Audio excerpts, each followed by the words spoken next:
လီဗာပူးကိုမြင်လို့မာဆေးကိုညှင်းဆန်ခဲ့တဲ့အလွန်ဆိုအားလုံးပဲမင်္ဂလာပါ YGN ထိပ်တန်းစပေါ့ကနေပြန်လည်ကြိုဆိုလိုက်ပါတယ်ဒီလအစောပိုင်းမှာလီဂူဝမ်ထိပ်တန်းသင်းဖြစ်တဲ့မာဆေးဟာသူ့ရဲ့နီးပြရိုဘယ်တိုဒဇာဘီနဲ့လမ်းခွဲခဲ့ပါတယ်ဒဇာဘီယာချန်ပီယံလိမှာမာဆေးကိုနောက်ဆင့်တက်အောင်မစွမ်းဆောင်နိုင်ခဲ့တယ်လို့ PSG ကိုပါဖိုင်စီနဲ့ထပ်ပြီးရှုံးနေသွားတဲ့အခါဒဇာဘီလည်းပြုတ်ကြီးဖြစ်ခဲ့ရတာပါမာဆေးကဒီနေရာကိုစားထိုးဖို့ဈေးကွက်ထဲကထိပ်တန်းနီးပြတယောက်ကိုရှာဖွေခဲ့ပါတယ်ဒီအတွက်ရန်သစ်ရှိနေသူကတော့ရီယယ်မက်ဒရစ်နီးပြဟောင်ဂျာဗင်လိုဆိုဖြစ်ပါတယ်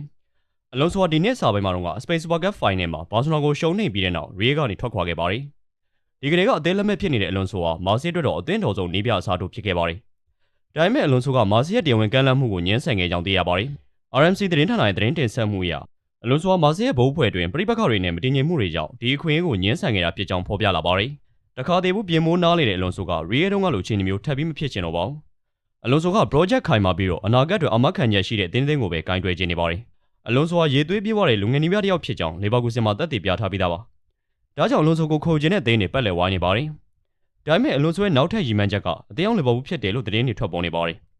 လီဗာပူးကအာနစ်စလော့ရဲ့တုံချစ်ရလက်တွေကြောင့်ချန်ပီယံလိဝင်ခွင့်မရခဲ့ရင်ယာတီကိုမာစလော့နဲ့လမ်းခွဲနိုင်ပါတယ်အလွန်ဆိုကမာဆေးထက်ဆိုင်လီဗာပူးကဖောင်ဒေးရှင်းပိုခိုင်တယ်လို့ယူဆနေပြီးတော့အသေးအောင်စီကိုပဲနေပြဖြစ်တောင်းယူဖို့ပြန်လာခြင်းနေကြောင်းသိရပါတယ်အလွန်ဆိုနဲ့လီဗာပူးပြန်လဲဆုံစည်းနိုင်မလားဆိုတာကတော့ဆက်လက်စောင့်ကြည့်ရပါမယ်ကြည့်ရှုပေးကြတာကျေးဇူးတင်ပါတယ်